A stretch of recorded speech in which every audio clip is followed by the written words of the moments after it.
Good morning, and welcome to another edition of Tech Tuesday presented by Delta Media Group, where if you see a red balloon hanging out of a storm drain, it means go the other way.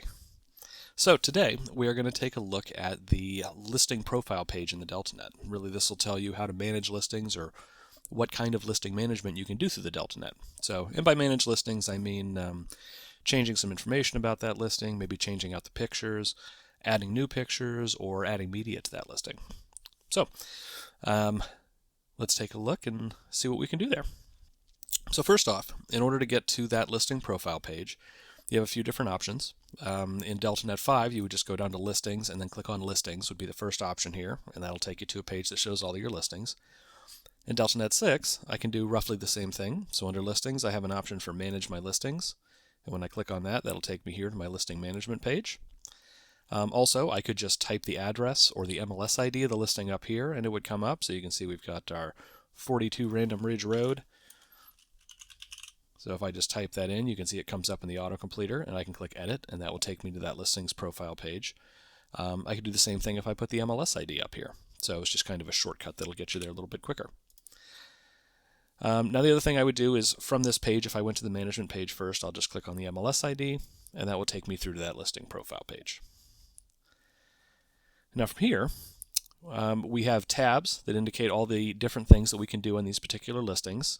Some of these tabs, most of them will be available to everyone. I would say custom fields might not be available to you. That'll depend on whether or not any custom listing fields have been added at the company level for your company. But other than that, all these will be about the same. So you start off here on the Overviews page. You have a little information up here at the top that tells you just really gives you a shortcut to get to the detail page for that listing. So if I click on that, you can see it opens a new tab. And in that new tab, here I am on my detail page. So we'll click back to my other tab to go back into the DeltaNET. The other things you'll see here as we scroll down, you get your kind of primary photo here. This will display whatever I have chosen to act as the primary photo on the page. So by default, it's just going to be photo number 1, and we show that here. But if you have videos uploaded to this listing, you can select from those videos here. You can see I have a Facebook video on this one, and that'll change out this to be whatever video I have selected.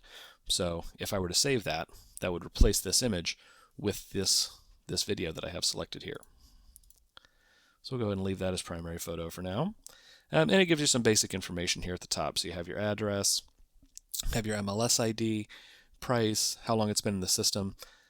If individual property websites are turned on at the company level for you, there would also be a line here that gives you the URL of the individual property website or single property website for this listing.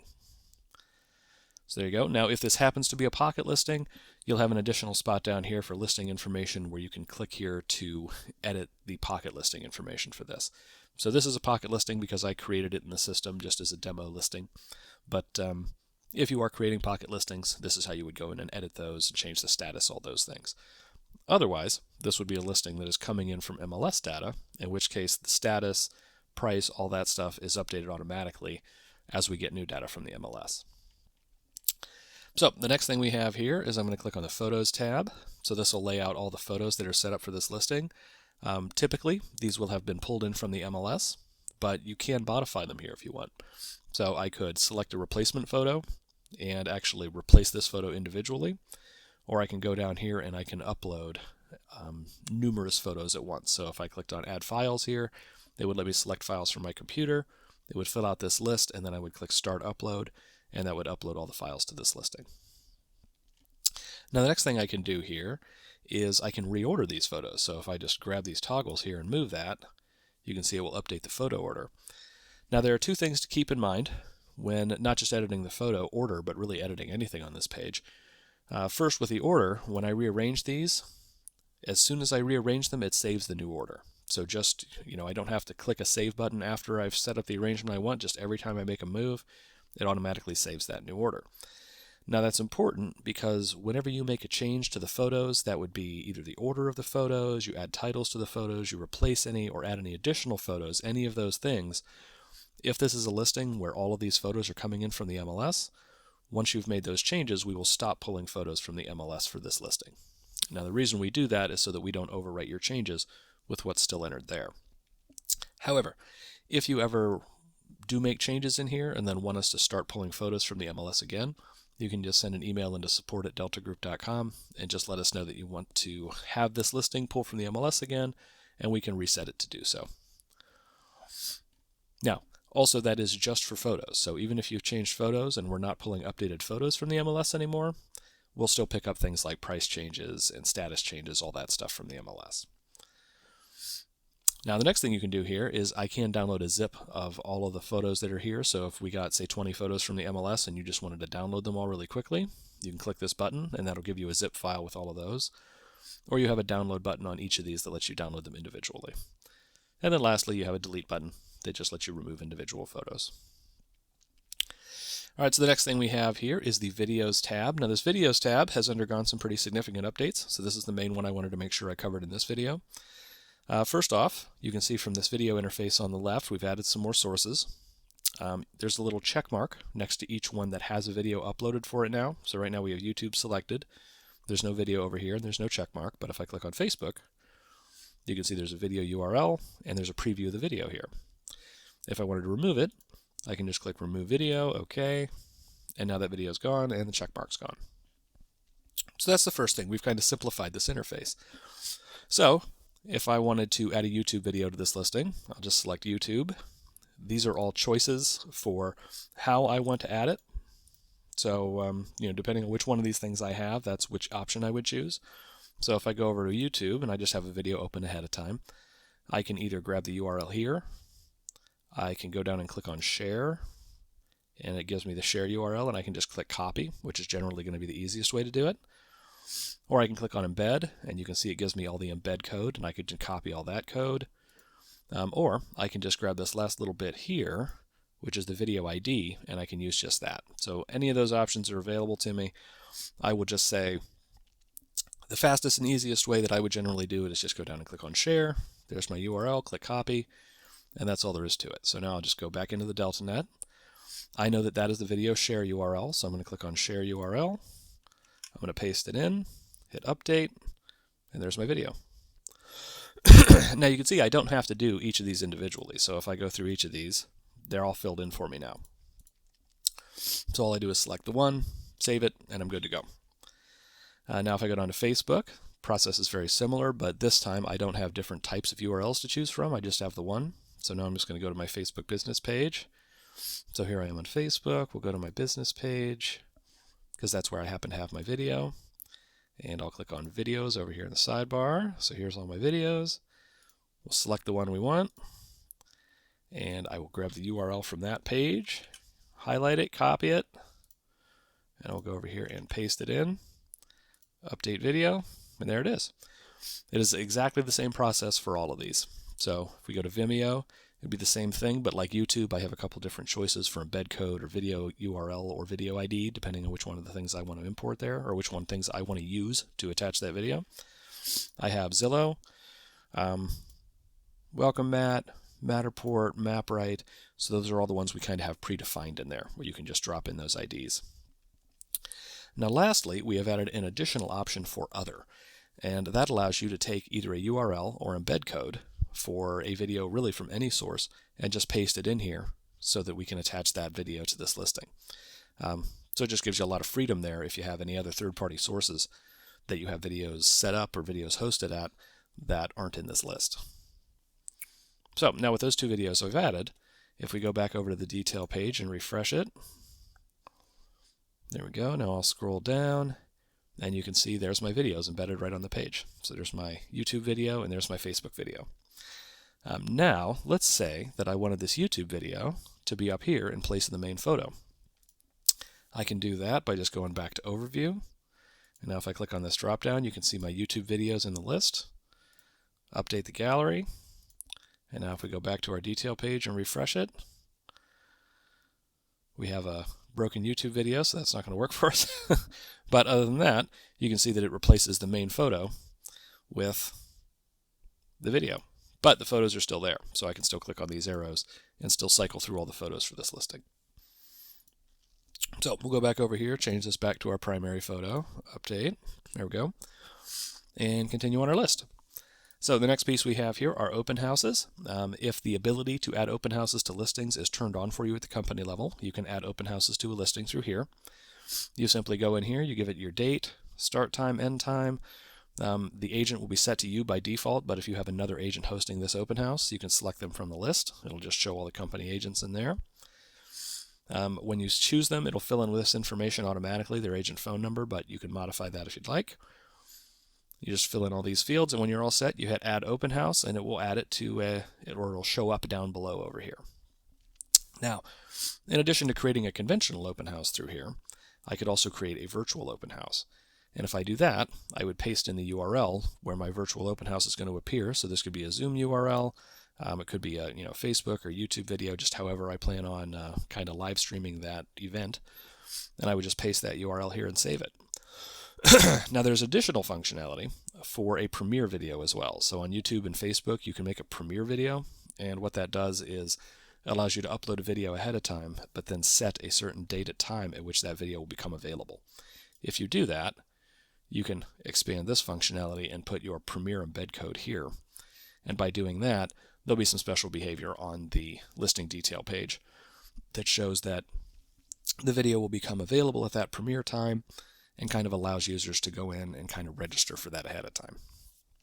So we do have other videos that look more specifically into all of the virtual tour functionality, or virtual open house functionality in this case, so that you can get more details on that.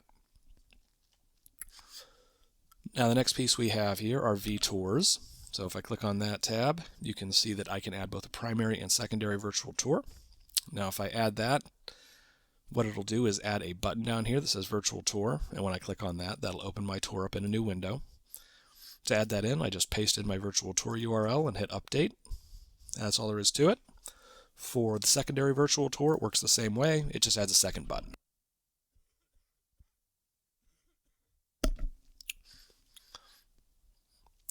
Now you can also choose the vendor for your virtual tour, but that's not required in either case.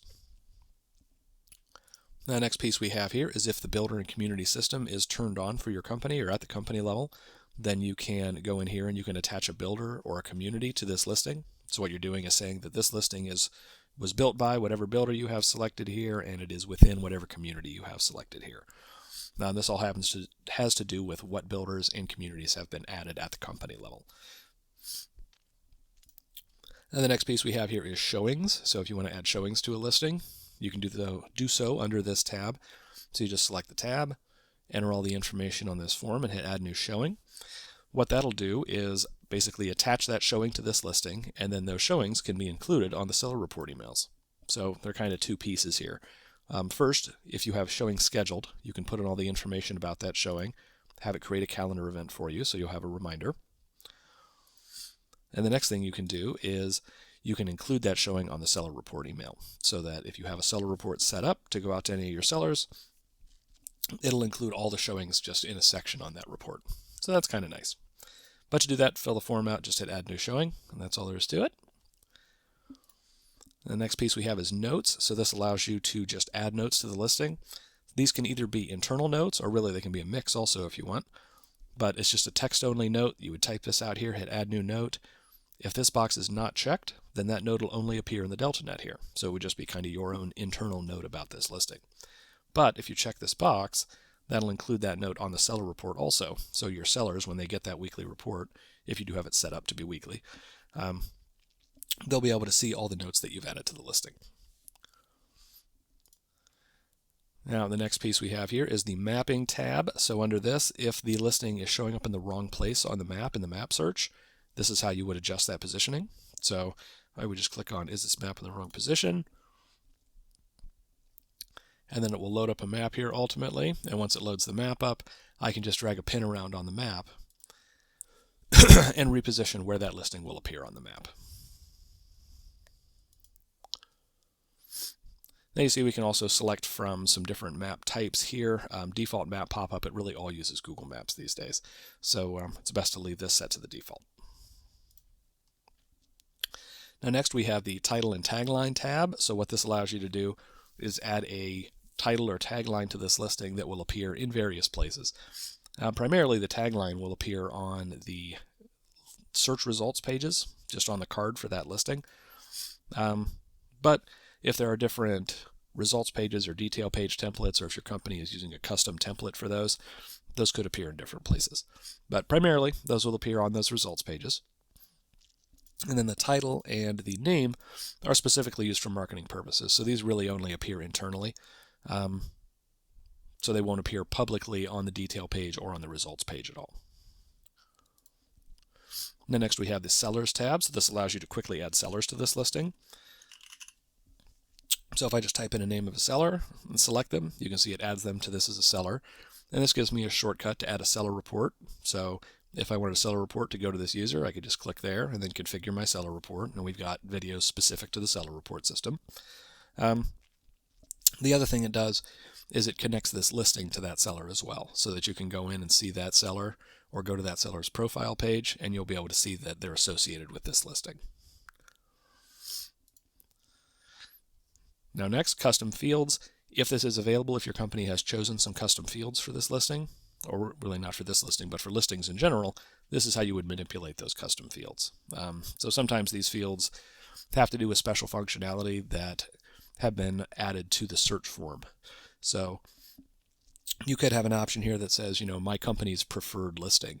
So if the company's had that added, you would say preferred listing yes or no. If you say yes, and then somebody does a search on the website, they'll have a checkbox for preferred listings, which will return only the ones that are set to yes through these custom fields.